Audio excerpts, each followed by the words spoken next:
On the way today. You know, it appears Houston does not have a problem after their moves yesterday. How much did the Rockets close the gap on OKC in the West? Meanwhile, the Lakers, quiet as can be as free agency got underway. What impact will this have on LeBron, Luka, and the rest of the purple and gold? Speaking of gold, the Steelers have been very active this offseason. Are we ready to start putting them among the top Super Bowl contenders, though? First Take starts right now. Yo, welcome to First Take. Jay Cornette filling in for Molly Karam this morning from the new digs, which I love here in New York City. Let's say good morning to David Dennis Jr., Tim Bontemps in the flesh, which I love, and then Wendy's waking up early with us there in LA after a very busy day in free agency yesterday in the association. The West already loaded, as we know, but the Rockets, they are not playing around as they snatched Dorian Finney-Smith from the Lakers yesterday. They signed him to a 4-year deal. They also added in Clint Capella, and of course, we can't forget their biggest move in trading for Kevin Durant, who comes over from the Suns, as we remember.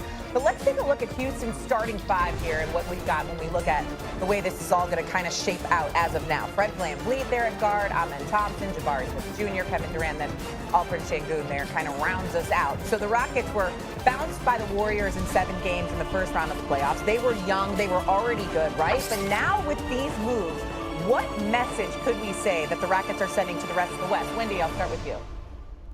That they're on a rebuild pathway similar to the Oklahoma City Thunder. If you look at the Thunder, they started their rebuild when they traded Paul George and Russell Westbrook. And they said, we're going to go build through the draft. And later on, we'll try to add through trade like they did with Alex Caruso, and then free agency like they did with Isaiah Hartenstein. The Rockets basically made the same decision about 2 years later. They traded James Harden and Russell Westbrook, and they began building through the draft. And now they have gone on to free agency like they did with Fred VanVleet, and now through trade with Kevin Durant. And just like the Thunder have built a team that is based in youth and sustainable going forward, that's what the Rockets have done. They have built in youth and sustainable going forward. Now Durant, he's a little different case. That doesn't equal exactly what the Thunder have exactly. Durant is a superstar in the later stages of his career. But this was a team that was already built around youth and defense and has loaded with future draft assets, with excellent coaching and an excellent team dynamic and excellent team ethos and the way they operate every single day. And they've gone and added pieces. But the most important thing about the Thunder, about the Rockets, if you compare them to the Thunder and their teams, in today's NBA, you have to have depth. If you look at all of the teams that had success this past season, whether it was the champion Thunder, whether it was the team that they beat in the finals with the Pacers, they had 8 different guys averaging double figures. When you look at the Cavs who won 60 games, you look at the Celtics who won the championship in 60 games. Depth. Look what the Rockets are doing. They're building depth. And the biggest thing about the Rockets that you have to look at as you evaluate them is that this might not be their final team. Yes, if this is a team that they bring to the beginning of the season in October, they're going to be a contender to Oklahoma City.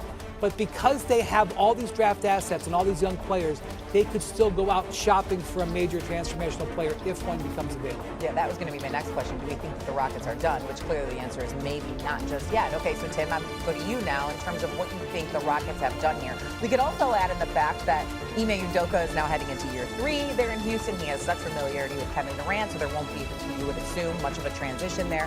What do you think they've done and what they've said here in free agency? I think what they've done and said, Shay, is that they are a team that is ready to contend right now. They have waited to make a move like this, getting Kevin Durant. Last year, as Brian said, our buddy Tim McManus talked about the phases of the development of the Rockets. They were in phase 2 last year, where they had this young core, including Jalen Green, the former number 2 overall pick in the draft. And they wanted to see what that team could do. Now, they were a surprise 2nd seed in the Western Conference last year. But then when they got into the playoffs, they play the Golden State Warriors in the first round, and they lose in large part because their offense wasn't good enough. Their offense wasn't good enough because Jalen Green wasn't good enough. He had a terrible series in the first round. Shot under 40% from the field, shot under 30% from 3. What do? They replace him essentially 1-for-1 with Kevin Durant, who, yes, he's 37 years old, but is a guy who shot over 50% from the field, over 40% from three, is the greatest scorer in the history of the NBA, and his ability to score at every level in a way no one else has ever been able to. Now walks into this Rockets team where all he needs to do is go out there and get buckets and have this group of long, athletic players around him make up for his defensive limitations at this point in his career. To Brian's point about depth and how important depth is right now in the NBA, the other thing that's vitally important is positional size. If you look back at the last several title teams, Boston, Denver, even Golden State, going back to even when the Toronto Raptors won. Even if you need to have positional size across the board, this Rockets team is huge across the board. They are physical, they are athletic, they're tenacious defensively. And right now, when you look at the way the Oklahoma City Thunder are set up, the Houston Rockets are the clear team that can go up against them in the West and give them trouble.